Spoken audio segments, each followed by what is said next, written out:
Alright, right now in the 5 series, we're going to look at 5 artists that I underestimated, okay? 5 artists that I underestimated. We're going to start off with Chet Baker. Now, when I got into jazz throughout the years, Chet Baker's name would come up. Never took him seriously. It was like, I just saw him as this pretty boy jazz artist who was the face of a homogenized Eurocentric version of jazz, whatever. And the fact he was a bit of a rebel, and he had like a bit of a drug habit. Even that seemed pretty much manufactured and contrived to me. Never really took time to get into him. I found a record by his called Pretty Groovy in like the dollar bin. Is him and a couple other players, Bill Perkins on there, Jimmy Guthrie's on there, and a couple of others, and I liked how he played, but I still wasn't really sold on him. I was just like suspicious of this guy. And then I bought this record. It was was pretty cheap. It's not the original. It's a reissue. It was a few bucks. I bought it, took it home and played it, and I was just drawn in to the beauty of this record. Like, it's also the way it's recorded too, but his voice, the soulfulness of it, the playing on it, it's like there's no filter between him and you. It was just like a beautiful record. And I kind of began to get the Chet Baker thing. And I realized with Chet Baker, I almost had to separate him from the jazz that I listened to and have him in his own entity, because he'd never show up on like the sessions or around the players that I'd be into. So I was like, who is this guy? I know he's famous, but I don't buy it. But I realized I put Chet Baker in his own box, and ever since I found this record, I've been buying Chet Baker records. I underestimated him. He's a don. Now next up, Van Morrison. Van Morrison's another one. When I was younger, Van Morrison would show up on television in London and stuff, whatever. His music sounded pretty sterile to me, kind of folky pop rock. Wasn't really too into it. And like years later, when I lived in New York, I worked for a retail store, and I had some CDs just kind of scattered around. And I can remember they had Kanye West 808 Heartbreaks, and they had Astral Weeks. And I just grabbed the Astral Weeks because it was free. I took it, the CD, I took it home, played it, absolutely blown away. And also I had no reference because I wasn't into folk rock at that time, whatever folk music. And I just found it was such a beautiful, beautiful album. And it just sent me down a rabbit hole of Van Morrison. And I got really into him. He's one of my favorite artists. But what it is, when I was younger, I called him in the later years, right, the 90s.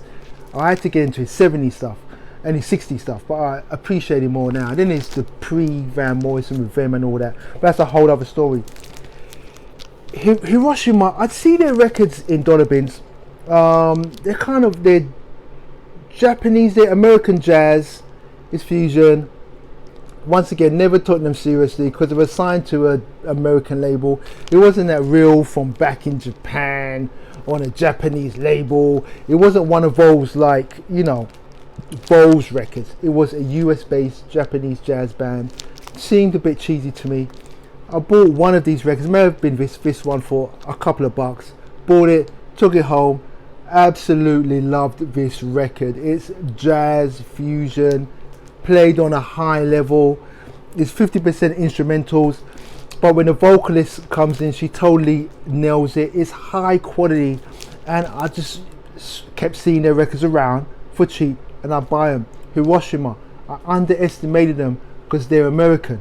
Well, they're Japanese American. They're not from the motherland. If you're Japanese, like the person holding this camera right now, he's Japanese. Hey, Donovan. Now Donovan, if you're my age, growing up in London, like as a kid, or growing up in the UK, at Christmas or Easter, they play the same music videos over and over again, right? They would play like I Am Sailing, Rod Stewart, Nights in White Satin, I think that's the Moody Blues, some Beatles video, and they'd always have hurdy-gurdy. Is it hurdy-gurdy? Hurdy-gurdy Man by Donovan. So I grew up with this hurdy-gurdy Man video, and as a kid I found that song annoying, and they would always show up, and I'd be like, this guy's a hurdy-gurdy guy, and I see his records in dollar bins, never paid any attention to them, and I bought this particular record once again for a couple of bucks. Like, why not? Let me just take this record home. Cause I kept seeing them in dollar bins. It was just so sad. And I played his greatest hits. I loved it. I said, this guy is great. I love Donovan. Beautifully crafted songs. I like his voice, and the musicianship is really tight. And there's always something quirky about his songs. They always take you on a, you think they're going straight, and they take you on a left lane, but it makes sense. And I've just pursued Donovan ever since. One of my favorite rock artists, Donovan. I underestimated him. I need to act like I know. Hugh Masekela, I've mentioned him before. Once again, it's a timing is an issue. Growing up in London, and my older brother was into Hugh, but he was into the later Hugh Masekela, when he was like a world music ambassador type of a don't want to say character, type of a person, right?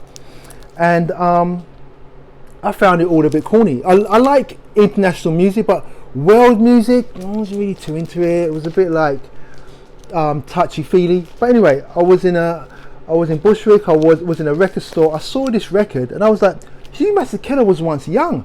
That's amazing. I never knew he was once young. And I bought this record, and I loved it. It's like 60s jazz, pop, it's groovy, it's funky. And I've gone on to buy more Hugh Masekela records. This isn't my favorite Hugh Masekela album by any means, but I had to highlight it because this is the cover that attracted me and made me buy Hugh Masekela. And I owe this record a great debt, because Hugh Masekela has brought me so much joy over the years, because he's one of the greats. But I underestimated him to start with.